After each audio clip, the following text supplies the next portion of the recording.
Bueno, continuamos con esta clase con referente al tema de las modificaciones del reglamento de la ley de contrataciones, las mismas que van a entrar en vigencia a partir del 30 de enero de este año, ¿no?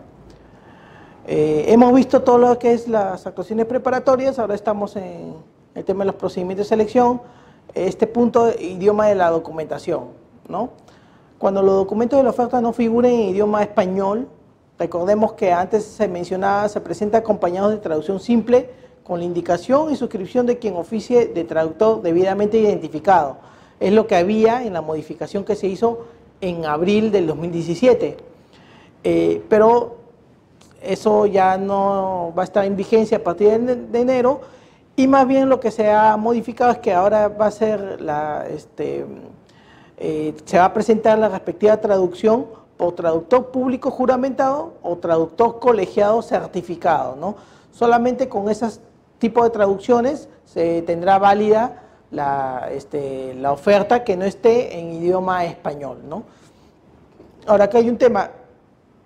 ¿Qué documentos tienen que estar en el idioma español? Todos aquellos que forman parte de la propuesta, ¿no? Y que tienen alcance, como son las declaraciones juradas, ¿no? Si hay una declaración jurada cuyo representante legal es del extranjero y va a venir en idioma inglés, idioma chino, va a venir con la traducción por traductor público juramentado o traductor colegiado certificado, ¿no? Pero los brochures, los catálogos del fabricante que acompañan la propuesta, esos documentos no. Esos documentos están en su idioma original, ¿no? Porque es información complementaria. Todo lo que es subsanación de ofertas también hay bastante modificación en lo que es la normativa. Vamos a empezar a listar todas ellas, ¿no? Y son subsanables, entre otras, los siguientes errores materiales o formales dentro de la propuesta, ¿no? La primera, la omisión de determinada información en formatos y declaraciones juradas distintas al plazo parcial o total ofertado y al precio u oferta económica, ¿no? Es decir, todo lo que tenga que ver con documentos distintos al plazo y al precio son subsanables, ¿no? Básicamente, la omisión de la información. Dimos el ejemplo hace un rato de la declaración jurada en la cual me someto a las bases y las nuevas cláusulas que va a tener esta declaración jurada, los nuevos incisos, ¿no? Referidos a conductas anticompetitivas, ¿no? Y ahora lo que es la representación, ¿no? El RNP, los datos del RNP que ahora están actualizados.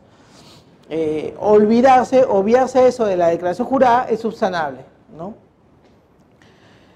B, la nomenclatura del procedimiento de selección y falta de firma o foliatura del postor o su representante, ¿no? Antes decía solamente falta de firma o falta de folio, ¿no? Si era folio se puede corregir en el momento, si es acto público, ¿no? Aunque ahora, bueno, todo va a ser electrónico, entonces a través de manera electrónica y por correo la entidad va a pedir la subsanación, eso lo vamos a ver.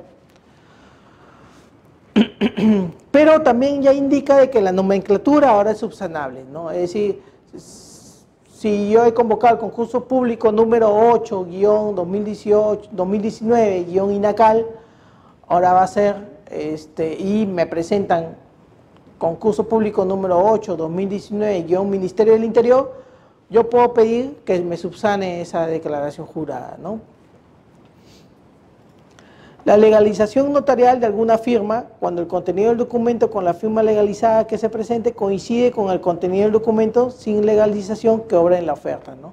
Esto ya se venía trabajando, solo que ahora el reglamento ya es más específico en esta parte, ¿no?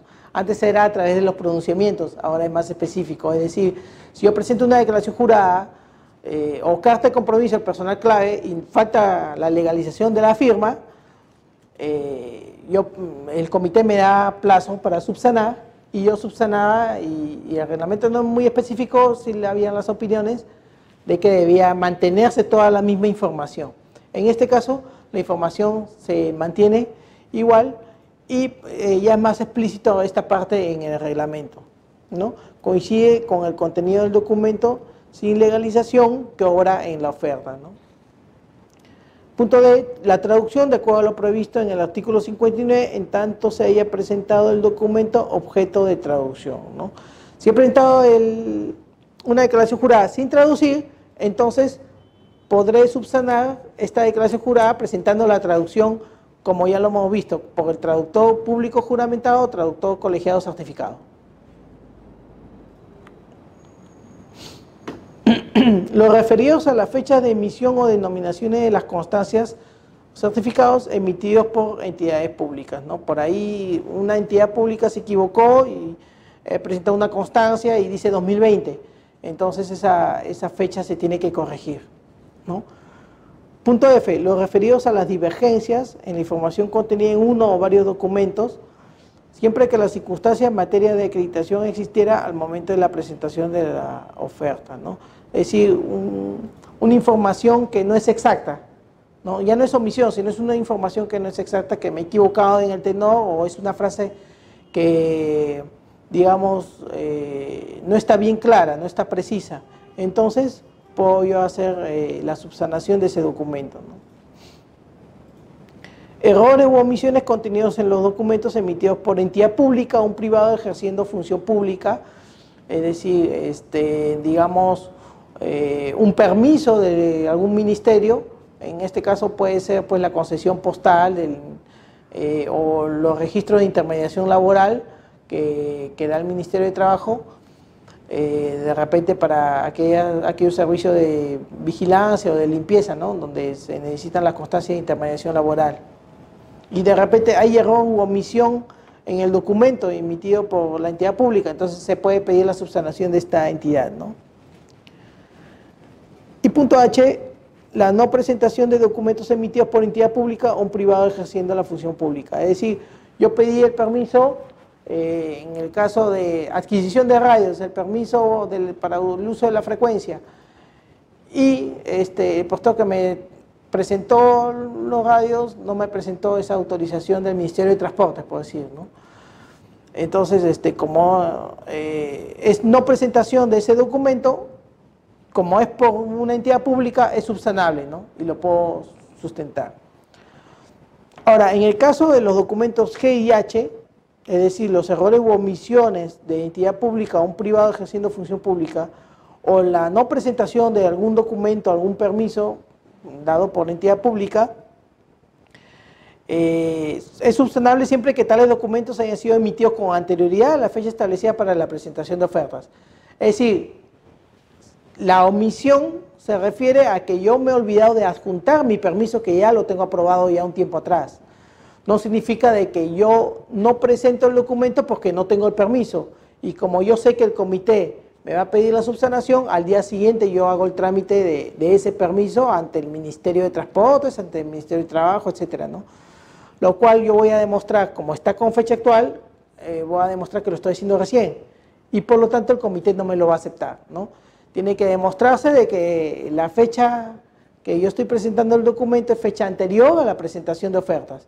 Es decir, la omisión se debe a que, digamos, hubo un olvido de parte del postor, ¿no? Tales como autorizaciones, permisos, títulos, constancias, certificaciones y o documentos que acrediten estar inscritos o integrar un registro u otros de naturaleza análoga, ¿no? Los servicios de concesión postal, el permiso de registro de personas de intermediación laboral que la da el Ministerio de Trabajo, etcétera, ¿no? En el caso de vigilancia, las autorizaciones para el uso de portar armas de los vigilantes que las da el SUCAMEC, ese es otro ejemplo claro. ¿Qué pasa si en la oferta económica no hay una firma? Antes era subsanable, ahora ya no. Es decir, en la oferta económica ya nada es subsanable, ¿no? Se dispone que la presentación de subsanaciones se realice a través del SEACE y dicha disposición se implementa de manera progresiva. Lógico, porque si no va a haber acto público en el cual se pueda determinar si es subsanable o no, como ya la presentación es a través del SEACE, entonces el comité, una vez que verifica estos documentos y ve que hay algo que tenga que subsanarse, el pedido de subsanación también es a través del SEACE, ¿no? Y esta disposición se implementa de manera progresiva, al igual que la presentación de ofertas, ¿no?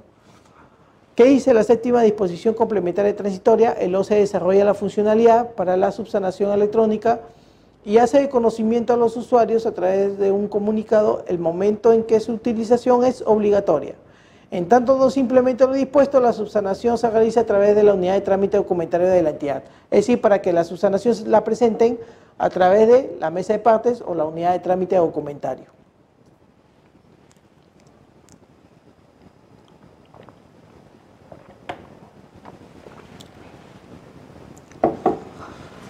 También tenemos la parte de la declaración de desierto.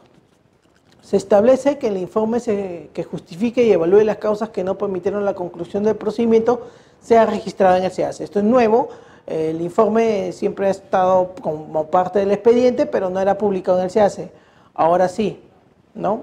Ahora el informe que evalúa las causas del desierto va a ser publicado en el SEACE. Si una subasta inversa electrónica es declarada desierta por segunda vez, la siguiente se realiza bajo el mismo procedimiento. ¿Qué dice la norma actual? Que si una subasta inversa electrónica queda desierta por segunda vez, se podrá optar y solicitar, digamos, convocar una adjudicación simplificada, ¿no? En este caso no, queda desierto una vez, queda desierto dos veces, puedo convocar una tercera subasta inversa electrónica, ¿no? Por tercera vez, cuarta vez, quinta vez, sexta vez, todas las veces que yo quiera. Pero en este caso señala que salvo que la entidad como resultado del análisis efectuado en el informe de declaratoria de desierto determine su convocatoria a través de adjudicación simplificada, ¿no? De repente he convocado 2 o 3 veces y lamentablemente pues yo veo que siempre queda una oferta válida y es uno de los motivos por los cuales queda desierto una subasta inversa electrónica. Recordemos, en subasta inversa electrónica, de que tengo que tener 2 ofertas válidas que participen de la puja. Si no, se declara desierto, ¿no?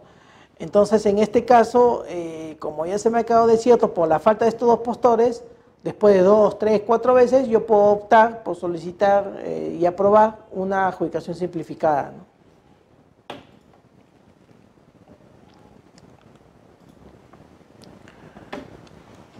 Rechazo de ofertas, ¿no? Estos se realiza en bienes, servicios y consultoría en general, acá no hay mucho cambio. Cuando se solicita al postor la descripción a detalle de todos los elementos constitutivos de su oferta, la entidad puede proporcionar un formato de estructura de costos. Esto no había o no hay en el reglamento actual a partir del 30 de enero. Ahora la entidad puede proporcionar la estructura de costos y decir, ¿sabes qué, postor? Tengo dudas sobre tu oferta y por lo tanto te solicito llenar esta estructura. Yo la estoy proponiendo como entidad. Entonces el postor está en la obligación de presentar esa estructura de costos que es propuesto por la entidad, ¿no? Con los componentes mínimos en materia de acreditación, así como solicitar al postor la información adicional que resulte pertinente, ¿no? Claro, es opcional, ¿no? La entidad puede tampoco no pedir o no presentar ninguna estructura y simple y llanamente puede decirle, es que preséntame los elementos constitutivos y cómo es que llegaste a este valor, ¿no? Porque existen dudas razonables de que pueda ejecutar el servicio o existen dudas de que haya omitido algo importante dentro de la propuesta, ¿no? Porque el monto es demasiado bajo. Ejecución y consultoría de obras, se rechaza la oferta que supere el valor referencial en más del 10% y que se encuentran por debajo del 90%, ¿no? Esto nuevamente se está implementando el tema de los límites mínimo y máximo para ejecución y consultoría de obras, ¿no? 90% por debajo del valor referencial se rechazan, 110% por encima se rechazan, ¿no? Con la modificación que había toda una suerte de buscar el promedio de las ofertas, ¿no? Que presentaran los postores en obras y aquellos que caían dentro del 20% del promedio, incluyendo el valor referencial, se aceptaban, ¿no? Ya no existe eso, ahora simple y llanamente es por debajo del 10 y por encima por encima del 10% y por debajo del 90%.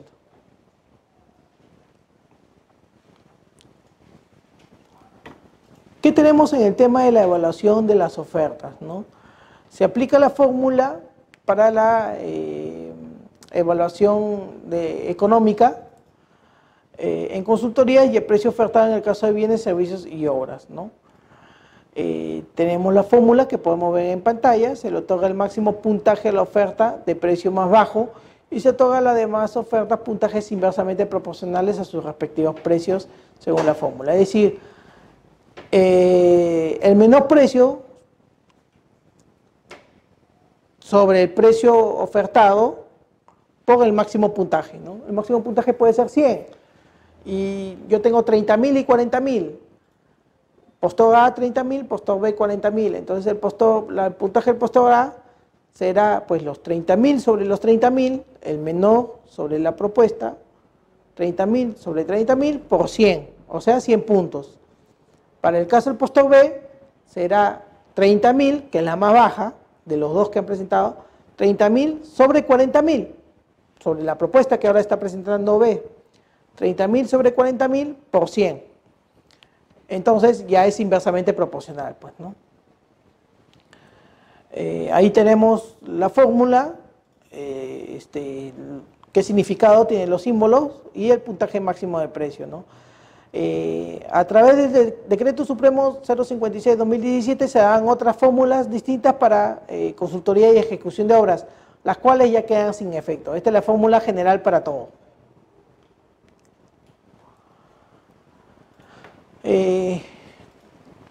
Este gráfico es sacado del OCE, vamos a explicarlo rapidito. Evaluación y calificación para bienes, servicios y obras. Acá no entra el tema de consultoría, entonces vamos a tener todas estas etapas, ¿no? Primero la admisión, después evaluación. ¿Se acuerdan el gráfico que tenemos de la licitación con las flechas? Evaluábamos, calificábamos a primer o segundo lugar y dábamos la buena pro, ¿no? En la admisión vamos a verificar los documentos de admisión que señalan las bases, vamos a verificar el cumplimiento de especificaciones técnicas o términos de referencia.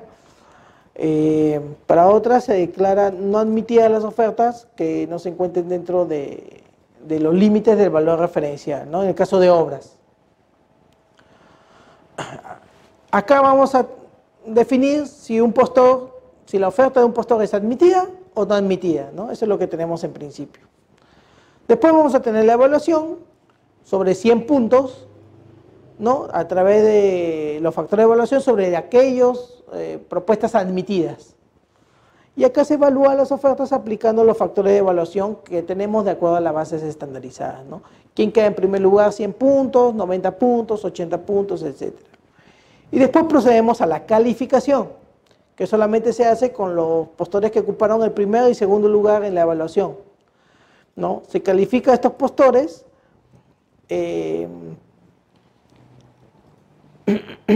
y se continúa con los postores admitidos, ¿no? En el caso que el segundo no califique, es decir, la propuesta queda descalificada, acá solamente hay dos opciones, ¿no? O calificada o descalificada. Aquella propuesta que está descalificada, continuamos con el tercero, ¿no? Pero debemos de tener al final dos postores calificados, es lo que nos dice la normativa, hasta identificar dos postores que cumplan con los requisitos. Para obras se identifican 4 postores, es decir, necesito, si hay 10 que son admitidos y ya tengo el orden de los 10 primeros, tengo que calificar por lo menos a los 4, ¿no? O sea, máximo los 4. Y finalmente, en buena pro, previamente se revisan las ofertas económicas que cumplen con los requisitos de calificación de conformidad con lo establecido para el rechazo de ofertas, ¿no? Es decir, primero verifico el tema de rechazo de ofertas y si estoy de acuerdo, al que quedó en primer lugar y califica le doy la buena pro, ¿no? De rechazarse alguna de las ofertas se revisa el cumplimiento de los requisitos de calificación de los postores que siguen en el orden de prelación, ¿no? Esto es en el caso que haya algún rechazo de oferta. Ahora, ¿qué sucede en el caso de consultorías, ¿no? En bienes, servicios y obras, admisión, evaluación, calificación. En el caso de consultoría vamos a tener la admisión, calificación primero y al final la evaluación, ¿no? Entonces en la admisión voy a tener también nuevamente, tengo que definir si una propuesta es admitida o no admitida, ¿no? Esa vendría a ser la admisión. Se verifican los documentos de admisión y si las dos ofertas responden a las características y los requisitos funcionales y condiciones de los términos de referencia, ¿no? Requisito de calificación, solo los postores admitidos. Y acá también veo si las propuestas son calificadas o descalificadas, ¿no? Se determinan las ofertas técnicas cumplen con los requisitos de calificación. Y ahí ya paso a la etapa de la evaluación, ¿no? Factores de evaluación y oferta económica solo a los postores que han calificado. Acá se mantiene lo de la evaluación técnica y evaluación económica. Evaluación técnica sobre 100 puntos, evaluación económica sobre 100 puntos, ¿no? Entonces se evalúa la oferta técnica aplicando factor de evaluación y aquellos que alcanzan el puntaje mínimo se podrá aperturar sobre económico, ¿no? En el caso de consultoría de obras se rechaza las ofertas que excedan los límites del valor referencial. Vamos a esperar a ver qué dice la base estandarizada con respecto a los puntajes mínimos para consultorías, los puntajes mínimos que debe tener la oferta técnica para proceder a aperturar la propuesta económica. Luego de determinar el puntaje total de la oferta técnica y económica, ¿no? Se suman ambas propuestas y al que quedó en primer lugar se le da la buena pro directamente porque ya calificamos a todos los que habían sido admitidos, ¿no?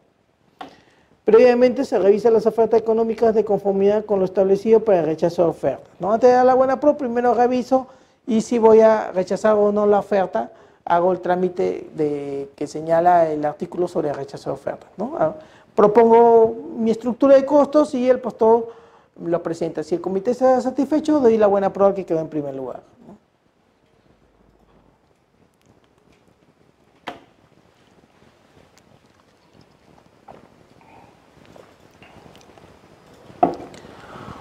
Ahora vamos a ver lo que son las contrataciones directas. ¿Cuáles son los cambios que tiene la normativa con respecto a las contrataciones directas? Acá habla básicamente de 3 contrataciones directas, tres tipos. La primera en el tema de emergencia. Recordemos de que emergencia es la única contratación directa en la cual yo regularizo después todos los documentos en un plazo máximo de 10 días hábiles. Se da la emergencia, contrato directamente al postor y durante los 10 días hábiles siguientes realizo todo lo que es los actos preparatorios, la convocatoria a través del SEACE, la inclusión al plan anual, etcétera, etcétera, ¿no? Sin embargo, lo que se está agregando ahora en el tema de emergencia es que para la regularización de la garantía, puede ser la garantía de la carta fianza, el plazo puede ampliarse por 10 días adicionales más, ¿no? Es decir, yo puedo hacer 10 días, en 10 días puedo tener todo menos la garantía, entonces puedo adicionar otros 10 días más solamente para la garantía de fiel cumplimiento, nada más, no para los demás casos, no para declaraciones juradas, no para documentos que me tenga que presentar el postor, no para documentos relacionados a la aprobación del CCI, etcétera. Solamente para la presentación de la garantía. Las contrataciones directas por desabastecimiento, cuando no corresponde realizar un procedimiento de selección posterior, se justifica el informe que contiene sustento técnico legal de la contratación directa, ¿no? Antes yo podía tener un procedimiento de selección en curso, pero por algún motivo no adjudicado, entonces, como ya se me terminó un contrato, yo procedo a hacer una contratación directa por ese plazo que me voy a quedar desabastecido, ¿no? Pero yo tenía que demostrar que había un proceso de selección en curso. Más bien acá lo que se menciona es que yo puedo justificar en un informe el sustento técnico por el cual no corresponde realizar ya ningún procedimiento de selección posterior, ¿no? Termina mi necesidad con la contratación directa. Y en el caso de adquisición o arrendamiento se entiende por acondicionamiento la prestación destinada a habilitar un espacio físico que tenga lo siguiente: adecuación de las dimensiones y disposición de sus espacios, y 2, dotación de las instalaciones y equipamiento. ¿Esto qué quiere decir? Antes las entidades podían alquilar o adquirir un local, pero este local podía estar, digamos, sin equipos. Y la entidad lo que sucede es que adquiría después los equipos o el mobiliario, etcétera, etcétera, ¿no? O refaccionaba, hacía acondicionamientos. Esto es básicamente con acondicionamientos, perdón. Ahora lo que se está solicitando es que la entidad le solicite a su vez al arrendatario, que el arrendatario tenga que hacer ya todo el acondicionamiento antes de que la entidad lo ocupe, ¿no? De acuerdo a las exigencias de la entidad, ¿no? Entonces el arrendatario es quien va a hacer la contratación, etcétera, etcétera, y lo va a sumar a su merced conductiva, ¿no? Obviamente esos costos tienen que estar diferenciados y la entidad habrá que evaluar si es que efectivamente no hay un sobrevalor en esos costos, ¿no?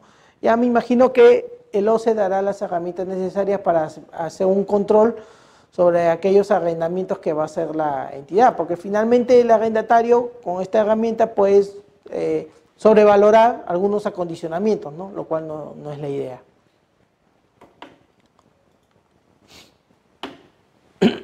Algunas condiciones generales en lo que es las contrataciones directas. Podemos ver que las actuaciones preparatorias y contratos cumplen lo previsto en la ley y el reglamento, salvo lo indicado en el artículo 141, donde la entidad, en atención a su necesidad, define el plazo que le permita suscribir el contrato, ¿no? La entidad es quien define el plazo, tratándose de la contratación directa para defensa de funcionarios, exfuncionarios, etcétera, no corresponde realizar una indagación de mercado, ¿no? Es decir, ahora la defensa de funcionarios, bueno, cada funcionario escoge digamos, el pool de abogados que estime conveniente para su defensa legal, ¿no? Cuando no llega a concretarse la elección al proveedor o suscripción del contrato, se deja sin efecto automáticamente la adjudicación efectuada, debiendo la entidad continuar con las acciones que correspondan, ¿no? Es decir, antes podíamos hablar de una especie de desierto en una contratación directa. No presentaba la propuesta, tenías que declarar desierto y empezar a forjar a armar tu expediente. Ahora no. Te dice que dejas sin efecto la adjudicación, pero en ese momento puedes invitar a otra empresa y que presente su documento, es decir, se mantiene, ¿no? La entidad continúa con las acciones que correspondan, ¿no? La idea es agilizar la contratación directa, no dilatarla.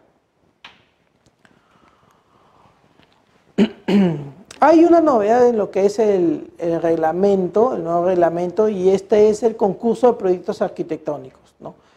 Es decir,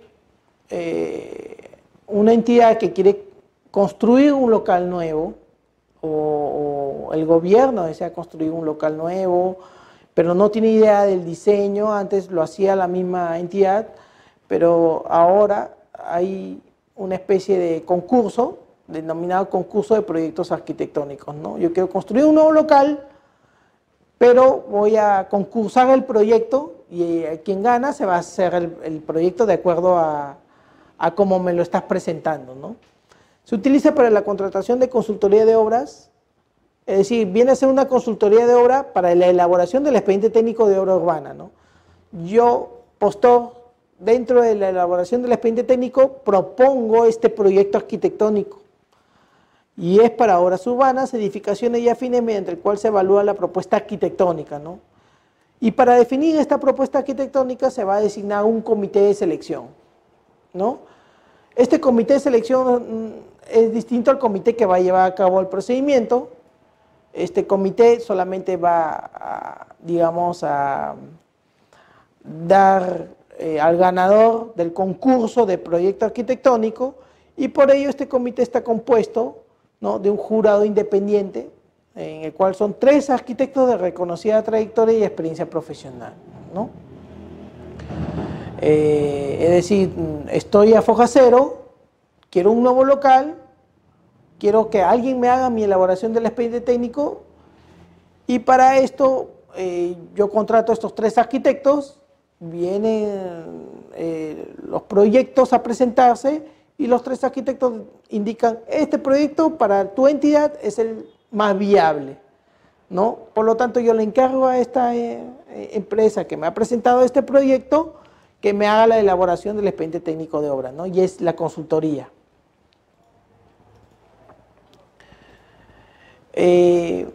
Por ello, para el concurso de proyectos arquitectónicos rige lo dispuesto en los artículos 79 al 84 referido a la contratación de consultoría. ¿Por qué viene a ser una consultoría en realidad? Debiendo observarse además lo siguiente. La evaluación técnica comprende la asignación de puntaje por el factor propuesta arquitectónica. Esa es la denominación del factor, ¿no? Propuesta arquitectónica. Y de ahí hago la evaluación técnica que va a tener pues obviamente 100 puntos, el máximo, y de ahí prorrateado. El comité asigna puntaje a dicho factor con base a la decisión vinculante del jurado independiente. El jurado independiente, los 3 arquitectos, la cual consta en el respectivo informe que se publica en el SEACE conjuntamente con las actas de evaluación de ofertas. La asignación de puntaje del factor propuesta arquitectónica no es apelable. Estos 3 arquitectos dan sus puntajes y esto no es apelable, ¿no? Ellos son los que determinan.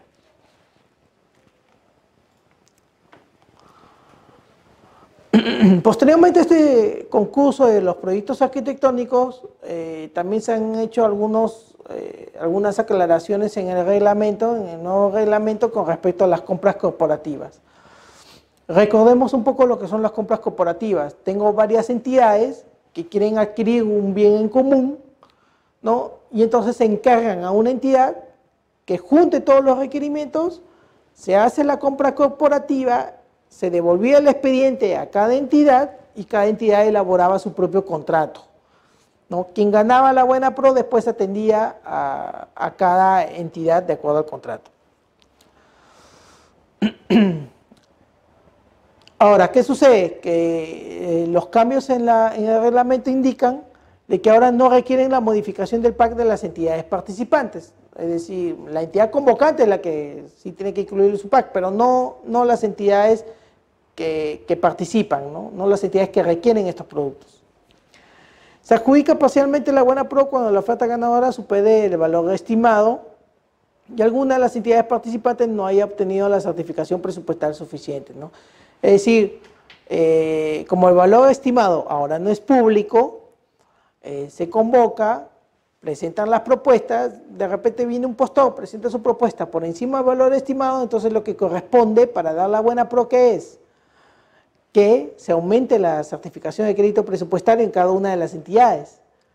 Si son 5 entidades las que participan, quieren el bien, todas, digamos, en igual proporción, pero hay una que no tiene el presupuesto suficiente, entonces se da la buena pro solo por la cantidad que va a abastecer a las otras 4, ¿no? Porque las otras 4 sí tienen el presupuesto para poder atender. Obligación de contratar directa y exclusivamente con los proveedores seleccionados, ¿no? Algo que me explicaron en el OCE, cuando recibimos la actualización de este reglamento, es que la entidad contratante, cuando devolvía los expedientes, una vez adjudicado, todos suscribían contratos con el mismo proveedor, pero el proveedor, digamos, a las cantidades más pequeñas, las menos atractivas, no atendían, ¿no? No importa si le aplicaban penalidad, pero no atendían, ¿no? Digamos, UGEL 1, UGEL 3, UGEL 5, todos van a comprar carpetas. UGEL 1, 2.000 carpetas, UGEL 3, 5.000 carpetas, pero la UGEL 5, de repente, 200 carpetas. Entonces se adjudicaba, se daba la buena pro por toda la cantidad total, y yo postor me preocupaba por las más grandes, porque las cantidades fuertes son las que me van a pagar rápido. Y la de las 100 o 50 carpetas ya no atendía, pues, ¿no? Prefiero atender a las entidades que me hacían mi contrato por 5.000, por 3.000, y la de 100, bueno, lo dejaba después, no importa si me daban penalidad, ¿no? Entonces, ahora, ¿qué se está haciendo con la modificación de la normativa? Que la entidad contratante ya no devuelve el expediente con la buena pro, sino también suscribe el contrato directo con la empresa ganadora, para que la empresa ganadora entregue todo el paquete de las carpetas, ¿no? Entregaba 5.000 más 3.000 más 200, entregaba 8.200 carpetas y se encargaba después de hacer la distribución, ¿no? Suscribía un solo contrato, pero entregaba 200 a tal UGEL, 500 acá, perdón, 5.000 acá y 3.000 acá. Si me fallaba en cualquiera de ellas, la entidad convocante es la que le daba la penalidad, ¿no? Por eso señala que ahora es más importante la obligación de contratar directa y exclusivamente con los proveedores seleccionados. La entidad encargada tiene a su cargo las siguientes tareas según correspondan, ¿no? Recibe los requerimientos de las entidades participantes, consolida y homogeniza las características de los bienes y servicios, determina el valor estimado de todo el paquete, ¿no? Elabora y aprueba el expediente de contratación, designa el comité de selección, aprueba los documentos del procedimiento de selección. ¿Qué significan los documentos de procedimiento? El resumen ejecutivo y las bases. Resuelve los recursos de apelación y designa un comité técnico especializado. En los casos que se tenga que designar un comité técnico, ¿no? En la compra corporativa, ¿qué hace el comité de selección? Se han agregado, se han precisado 2 puntos. El comité de selección elabora las bases. En esta se distingue claramente el requerimiento de cada entidad participante del convenio para los efectos de la suscripción y ejecución del contrato respectivo, ¿no? Es decir, cuál es el requerimiento de determinada entidad, ¿no? Que se va a especificar en el contrato, pero va a ser un solo contrato nada más. No es que se va a repartir para que cada entidad haga su contrato, ya no hay eso. Una vez que quede consentido, elevar el expediente al titular de la entidad encargada, es decir, el mismo titular de la compra corporativa para su remisión a las entidades participantes, ¿no? También tenemos la figura de la compra corporativa facultativa, que lo se aprueba mediante directiva un formato estándar del convenio, el cual es de uso obligatorio para las entidades participantes, ¿no? Se tiene que firmar el formato estándar de convenio. Si no se firma, entonces no pueden participar de la compra corporativa. El convenio permite la adhesión de cualquier otra entidad siempre y cuando ésta se efectúe antes de la aprobación del expediente de contratación. Si se aprueba el expediente de contratación, ninguna entidad puede venir y adherirse a la compra corporativa, ¿no? Va a tener que esperar la siguiente o hacerla por su cuenta.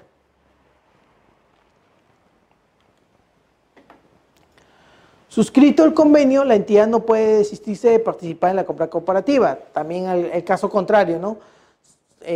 Si hay una entidad que suscribió el convenio, tampoco no puede retirarse. Ya forma parte de ese convenio y se hace la compra corporativa y acepta al proveedor y acepta las condiciones de las bases. Salvo, y todo tiene su excepción, salvo que se configure alguno de los siguientes supuestos. Primero, el recorte presupuestal correspondiente al objeto materia de la contratación. Claro, si tenía primero el presupuesto y ahora no lo tengo, me puedo retirar de la compra corporativa. Segundo, desaparezca la necesidad debidamente acreditada, es decir, si yo pedí 5.000 carpetas, pero de pronto recibí una donación de 5.000 carpetas también por parte de un organismo internacional, entonces ya desapareció mi necesidad de comprarlo a través de la compra corporativa. Tercero, cuando persistiendo la necesidad de presupuesto inicialmente asignado tenga que destinarse a otros propósitos de emergencia, ¿no? Entonces, si tenía presupuesto para estas carpetas, pero de pronto se me ha caído la pared de un colegio y pertenece a mi OGEL y no tengo más presupuesto, entonces el presupuesto para estas carpetas prefiero utilizarlo para acondicionar nuevamente el aula que se me ha caído, ¿no? Y caso fortuito o fuerza mayor. El encargo a organismos internacionales, las entidades pueden encargar las actuaciones preparatorias y el procedimiento de selección a organismos internacionales debidamente acreditados. ¿Qué dice el reglamento que va a tener vigencia solo hasta el 29 de este mes? Es que encargábamos a organismos internacionales el procedimiento de selección nada más, ¿no? La entidad, ¿qué hacía? Hacía las actuaciones preparatorias, determinaba el valor referencial y le daba el expediente aprobado al organismo internacional. El organismo internacional, ¿qué hacía? Convocaba el proceso internacional de acuerdo a su normativa propia, daba la buena pro y se lo devolvía a la entidad para la suscripción del contrato. Ahora no, ahora la entidad lo que puede hacer con la entrada en vigencia del reglamento es encargar al organismo internacional desde la elaboración desde las actuaciones preparatorias, ¿no? Es decir, desde el estudio de mercado, la indagación, etc. En el caso de bienes, Estos responden a tecnología de última generación y o encontrarse vinculados a innovación y o uso científico. Tratándose de servicios, aquellos de carácter científico o vinculado a innovación, o dos, actividades de investigación para diseñar u obtener soluciones técnicas, ¿no? Se consideran dentro de estas actuaciones todos estos ítems, ¿no? En el caso de obras, si yo voy a encargar obras, aquellas cuyos montos superen los 20 millones de soles, ¿no? Aquellas que no superen no lo encargo al organismo internacional, ¿no? Tenemos recurso de apelación. Se dispone que se declare improcedente el recurso, entre otros, cuando no se haya cuestionado la no admisión o descalificación de su oferta o no se haya revertido su condición de no admitido o descalificado. ¿Qué quiere decir con esto que está agregando ahora el nuevo reglamento? Lo que vemos en rojito es lo que se está agregando ahora. Que cuando los postores hacían un recurso de apelación, ellos solicitaban: quítese la buena pro al primer lugar porque no cumple con esto, etcétera, etcétera, ¿no? Más bien, esta parte hace énfasis a que debe cambiar el fundamento. Lo que debe solicitar el impugnante es, si ha quedado descalificado o no admitido, solicito que se reevalúe de nuevo mi propuesta, porque yo sí debería estar admitido, yo sí debería estar calificado, ¿no? Si quedé en segundo lugar y me descalificaron, yo pido ser calificado y quedar en el segundo lugar, ¿no? Si fui primer lugar y quedé descalificado, yo solicito que se me califique y quedar en primer lugar, ¿no? No decir: quítese a este señor la buena pro, que no le corresponde porque me corresponde a mí. No, ahora el sentido es al revés, ¿no? Es pedir primero que reviertan mi situación por el cual he sido descalificado o no admitido, ¿no? Es decir, revertir esa condición, ¿no? Por el cual no he ganado la buena pro. Se dispone que en ningún caso la garantía es mayor a 300 unidades impositivas tributarias vigentes al interponerse el recurso, ¿no? Es 3%, la interposición del recurso, 3% del valor referencial o valor estimado, dependiendo de ahora con la nueva normativa, ¿no? Pero que en ningún caso, por más millones que se haya convocado al proceso de selección, va a superar las 300 UIT, ¿no? Ese es el monto máximo para poder apelar.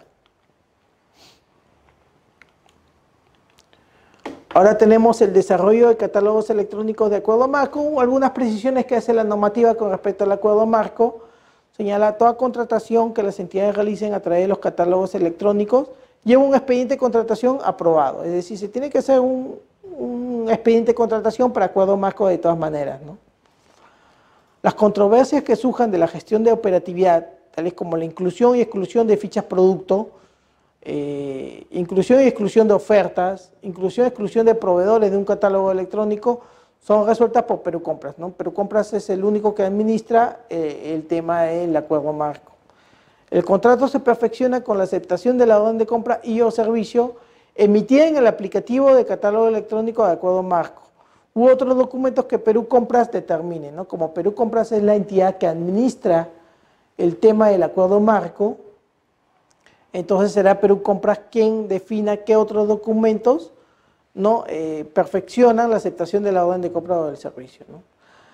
Ya sabemos nosotros que al decir orden de compra o servicio emitida en el aplicativo, se refiere a la orden de compra o servicio electrónico del aplicativo que estamos usando de Perú Compras, ¿no? Mientras no esté, no se puede hacer, no existe eso de que ya le emití la orden física, ¿no? A través de mi CIA, y lo notifiqué vía correo, ahorita te saco la orden electrónica. No, más bien la que va a prevalecer siempre va a ser la electrónica, ¿no? Finalmente vamos a pasar al punto de ejecución contractual, ver un poco el tema de obras, por lo cual hacemos también en este caso un alto de 5 minutos.